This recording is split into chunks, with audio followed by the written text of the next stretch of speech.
Picture this: August 1990. Iraq's dictator controls the world's fourth largest military. 1 million soldiers, thousands of tanks, fortified positions stretching for miles. They're dug in, waiting, confident. They've studied Vietnam. They know how to break American resolve. But 300 miles away, in the empty desert where no one's watching, something impossible is happening. An entire army, 300,000 troops, is vanishing into thin air. And the man orchestrating this disappearing act? A bear of a general with a plan so audacious, so perfectly executed that it would rewrite the rules of modern warfare in just 100 hours.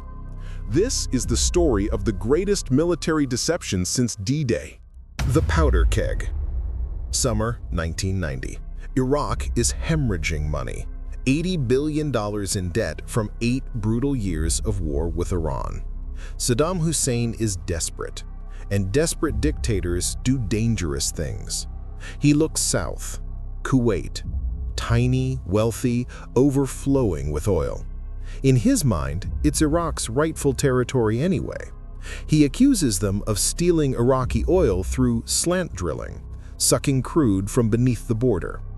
Whether it's true, doesn't matter. It's the excuse he needs. On August 2nd, 100,000 Iraqi troops pour across the border. In 48 hours, Kuwait ceases to exist as a free nation. The calculation. Here's what Saddam is thinking. He studied history.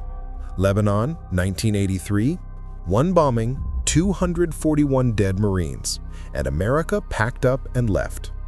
Vietnam, a superpower brought to its knees by determination and patience. His logic is simple. Grab Kuwait fast, get the oil flowing again, make it too costly, too bloody for America to intervene. The world will grumble, impose sanctions maybe, but ultimately accept the new reality. After all, the Cold War just ended. America's tired. They won't have the stomach for another quagmire. But Saddam made one catastrophic miscalculation. He assumed the America of 1991 was the same America of 1975. It wasn't. Enter the bear. General Norman Schwarzkopf. They call him the Bear. Isn't your typical brass-polished Pentagon general. 2 tours in Vietnam, 3 Silver Stars. A man who understands that wars are won in the mind before they're won on the battlefield. When he arrives in Saudi Arabia in August 1990, he's handed the largest military operation since World War II. The mission: kick Iraq out of Kuwait. The problem: he's outnumbered. Iraqi forces in theater, 1 million men. Coalition forces initially, a fraction of that. Traditional military doctrine says you need 5-to-1 numerical superiority to assault a heavily fortified position. Schwarzkopf has the opposite. He's outnumbered 3-to-2. So he does something radical. He decides to cheat. Not break the rules, just rewrite them entirely. Building the Mirage. January 1991. The world watches as coalition forces pummel Iraq from the air for 42 straight days. It's the most intensive bombing campaign in modern history. Command centers evaporate, communication networks collapse, supply lines disintegrate. But the real genius isn't happening in the sky, it's happening on the ground, where Schwarzkopf is building the greatest military illusion since the Allies fooled Hitler about D-Day. Here's the con. Act 1, the fake invasion. Schwarzkopf invites international media to watch thousands of Marines practicing amphibious assaults on the Gulf Coast. Global headlines scream about the coming beach landing. Iraqi engineers work around the clock, mining beaches, positioning artillery. They're preparing for an invasion from the south. An invasion that will never come. Act 2, the Ghost Army. In the desert, near the Kuwaiti border, 300 soldiers are about to impersonate 130,000 troops. They've got inflatable tanks, heat signature decoys, communication emulators broadcasting fake radio traffic. They're a traveling theater troupe performing the world's deadliest play. They drop 500,000 surrender leaflets on Iraqi positions. Prepare for the assault from the south. The Iraqis are watching. They see exactly what Schwarzkopf wants them to see. The real move. While Saddam stares at the mirage, something extraordinary is happening 300 miles to the west. Under the cover of darkness, in the empty desert where satellite coverage is thin, Schwarzkopf is moving 300,000 coalition troops, one of the largest armored movements in military history.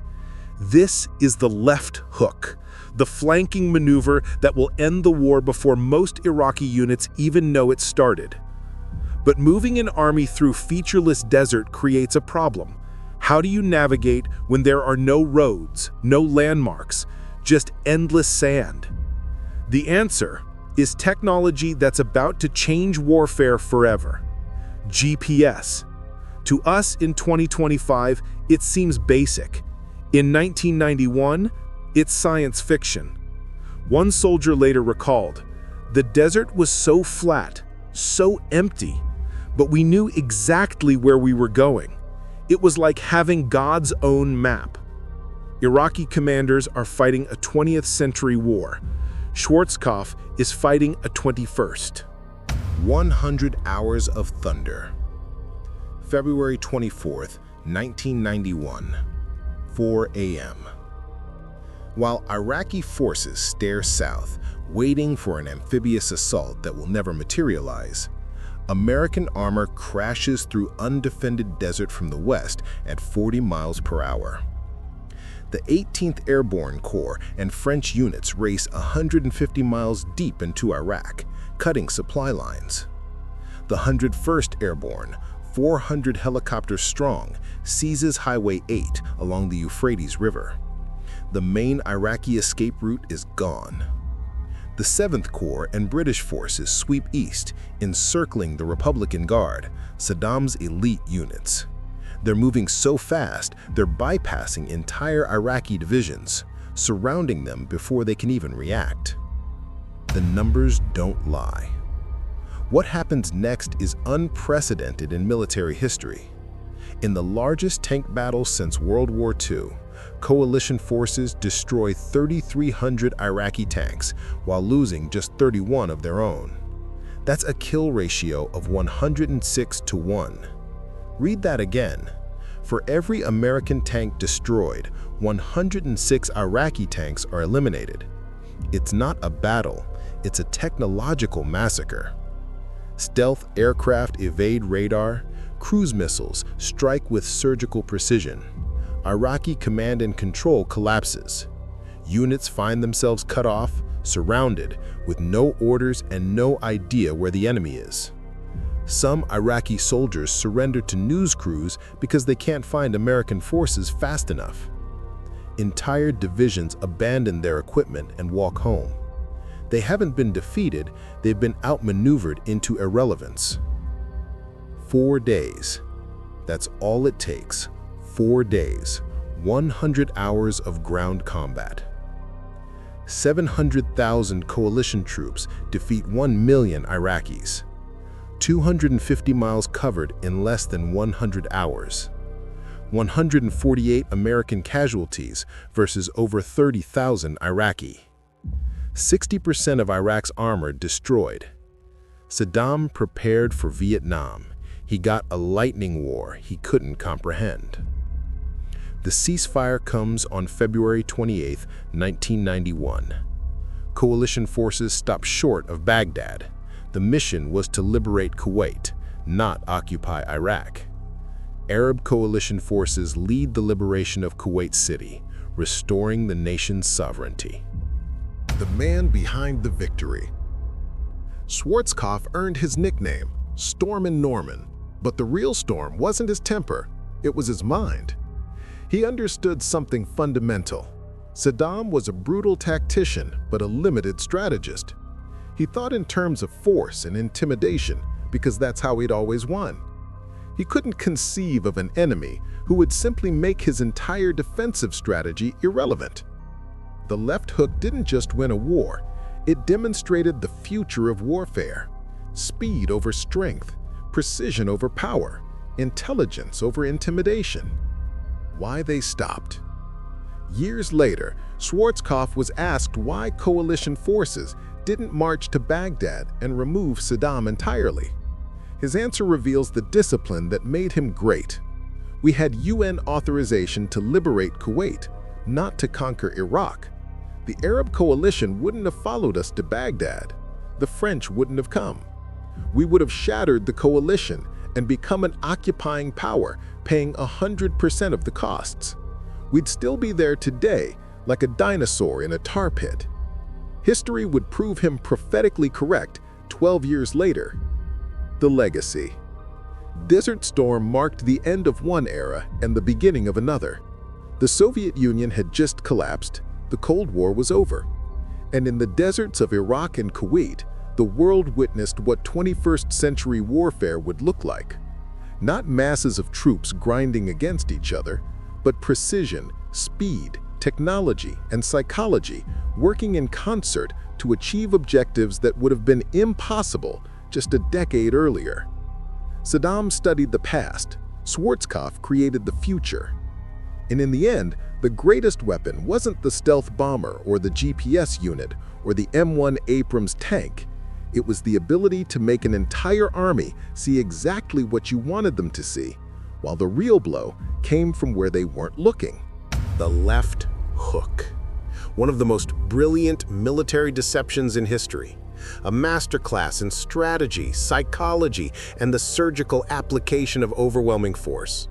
If you found this story fascinating, hit that like button and subscribe for more deep dives into the moments that changed history. Drop a comment. What other military strategies should we cover next?